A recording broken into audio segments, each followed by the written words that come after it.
Jill Biden a racist invitation for the girls basketball team from the University of Iowa to join in with Louisiana State University's girls basketball championship team on their visit to the White House. Now, traditionally, only the winners come to the White House.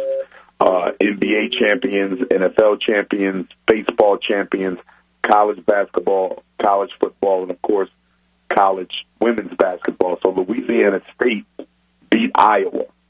And Jill Biden said that the Iowa girls played so well that they should be invited to the White House as well, which was a clear example of racism, bias, white girl privilege, that you would invite the losers to the White House along with the winners and deny them their privilege of their own private time with the first family. So obviously that, there was a reaction from the black community across the country that was unfair and racist. So Jill Biden walked back her invitation from Iowa. But the leading player for LSU, Angel Reese, who earned Most Outstanding Player of the Women's Final Four, she said that she doesn't want to go to the White House now and that she'd rather visit the Obamas. My opinion is that Joe Biden and a lot of other people, they succumb to white woman tears. When they feel the need to protect the white woman from tears. You catch a white woman crying, somebody's going to try to come to her rescue. And I think that's what Jill Biden did, because she said, how dare she do that to this white woman? And so, we're going to have to invite them to the White House too. And I, like you say, never heard nobody invite the losers to come. Now, is that going to be precedent? Is they going to invite all losing teams to come to the White House, or just this time? Probably just this time, but it didn't go over well. So she walked it back. But I thought that was very interesting because that was blatantly racist. And then, of course, white America, because they don't know how to be fair, they started attacking and criticizing Angel Reese, for her on-court gestures towards Caitlin Clark, the superstar for Iowa. But when Caitlin Clark did that to Angel Reese and to other players throughout the tournament, it was celebrated and heralded. But when she loses, all of a sudden, Angel Reese becomes Dr. Johnson, Biden's going to set his wife straight or tell her, stay out of... Yes, because here's the issue. As you know, you have so many black men behind bars who are not necessarily able to vote, so the black woman's vote is paramount for the Democratic Party. And Jill Biden's mistake could cost them several 100,000 votes. So I expect the president to do something to try to pull black women back into the favor of the Democratic Party. So as far as you understand, have the other team declined to go to the White House, or are they still going? Because I saw with LSU... Jill Biden, she walked it back. Okay. She withdrew that invitation. She might go visit them at their campus, something like that. Yeah. But she walked it back. She can't do that because that would set a precedent whereby anyone who loses can make the argument that they have a right to go as well. And if that's the case, what's the use of having to visit at all if it's supposed to be something for the champions? That's right. Championship honors, not secondary honors. Wow. So now what's this other thing that's going on in Tennessee? What's your take on that? Well, with the two brothers who were expelled by the Tennessee state legislators, that was nothing but racism. I mean, we haven't even really heard of any prominent expulsions or any expulsions at all, except the last time I can recall one was Adam Clayton Powell, when he was excused from the New York state legislature for his revolutionary activity. And before him, we probably got to go back to the days of Reconstruction, where after the election of so many black people to state legislatures across the country, that many white folks just simply expelled all of them from office. But in the modern era, definitely not in this century. We haven't even heard of anything this ridiculous. But I think it speaks to the climate of hate against black people in this country. I think it speaks to the climate of racism and the climate of bigotry against black people in this country. We're seeing things being done, particularly to black people, that are not being done almost anywhere else. I just read of a story earlier today where a black couple had their baby taken from them by Child and Family Services because they decided to have a home birth. I mean, we look at the elimination of the history of slavery in America from the textbooks, the elimination of the teaching of racism, American racism from the textbooks. So I really just think black people need to step back, take a look that we are going back to the future. Mm-hmm. Even if we go to Jackson, Mississippi, where I was last week for the Free to Land, Free to Water crisis, how the Mississippi State Legislature created a capital district zone in Jackson without the consent of the voters, without the authority of the mayor, and simply usurped Mayor Antar Lumumba of his democratically elected power to govern over Jackson. And they basically created an apartheid town, basically for white people, that includes all of the majority of the white business district in Jackson, Mississippi, who are now under their own police force, unelected, own fire department, unelected, own police chief, unelected, not chosen by the mayor, not chosen by the voters. They have their own judiciary, not chosen by the voters. I mean, how can you go into a city, undermine the democratically elected government, and create your own apartheid-style district?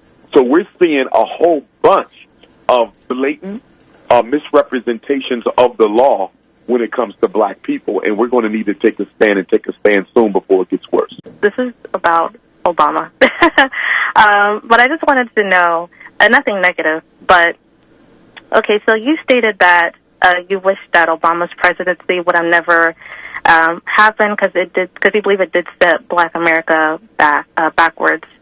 But at the same time, your rise with your global popularity of Black consciousness, it took off in 2010 during the time Obama was president. So I just wanted to know, in your opinion, do you believe that if Obama wasn't president at the time, that the relevancy of this Black consciousness community would have ever been widely acknowledged as it is now? Yes, I don't think Obama had much to do with that. In fact, I would say Obama, his election actually triggered a regression in Black consciousness because so many Black people saw the symbolism of his campaign, mm-hmm. the birth of a new America where Black people would be included and treated as equal. Mm-hmm. So a lot of nationalists began to second-guess their political position. If you remember going back to the 8 years of the Obama administration, there were people who were questioning whether we still needed a Black consciousness movement. Mm-hmm. Do we still need the NAACP, mm-hmm. the Urban League? Do we still need independent Black organizations? They were even questioning, do we still need historically Black colleges and universities? Mm-hmm. Do we still need Black History Month? I would say the Obama illusion actually detracted away from Black consciousness for a while. And I would say maybe President Trump's ascendancy to the White House may have brought back some consciousness. But while Obama was in office, most Black people thought they were A-OK. A-OK. And now they wake up and see that Obama was nothing more than a distraction for Negroes so the American power structure could rearm, reorganize, and reassert its racism against Black people more effectively than it ever has. Barack Obama made it possible for Black people to be completely ignored by U.S. presidents. Now, don't get me wrong. Historically, none of the presidents took care of business for Black people. But they might have tried to act like it. They might have tried to throw you some crumbs. Bill Clinton, Jimmy Carter, Lyndon Baines Johnson, they tried. But after Barack Obama got away with doing nothing for 8 years and not even so much as a question for Black America, Donald Trump would not have to be accountable to you. Why do you think Joe Biden is so unapologetic in ignoring Black people after he begged for your vote? Because everybody's basically going to look at Black America and say, if we have to do anything for Black people except be Black, I don't have to do anything for Black people either except be white.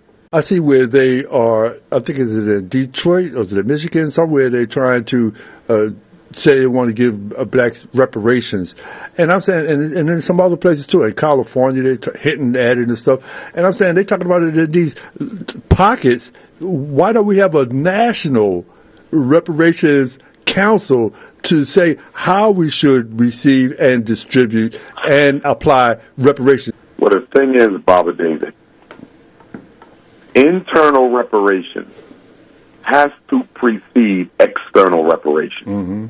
If black people do not repair the way we think, Mm-hmm. no matter what we get, it will count for naught, because it will not be used by black minds that are interested in the reconstruction of the black society. Most Negroes want reparations so they can use it to more fully participate in the white man's reality. They're not thinking about creating a black man's reality. Reparations is supposed to be used to create a black man's reality, not to help further our integrationist fantasies. We're supposed to be creating a separate reality for ourselves.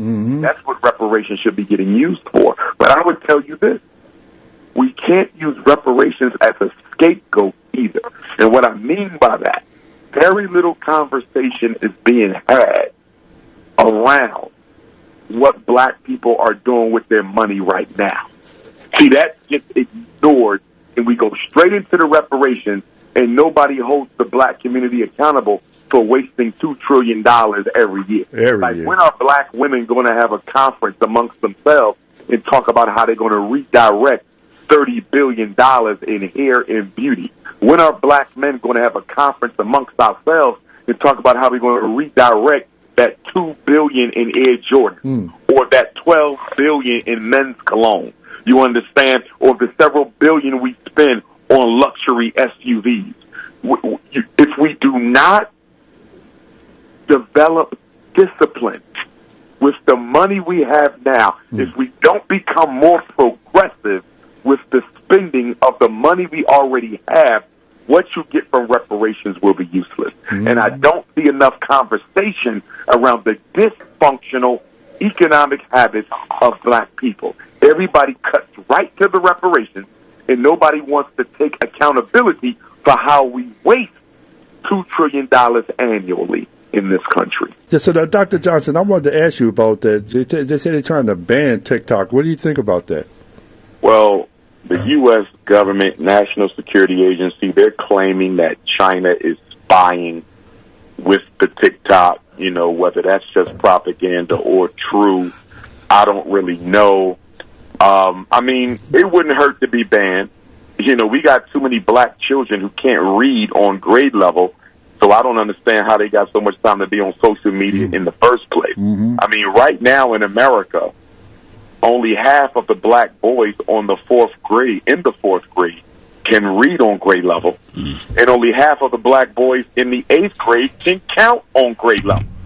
So if you only got half of the black boys being academically proficient in both subjects, how we got so much time for social media?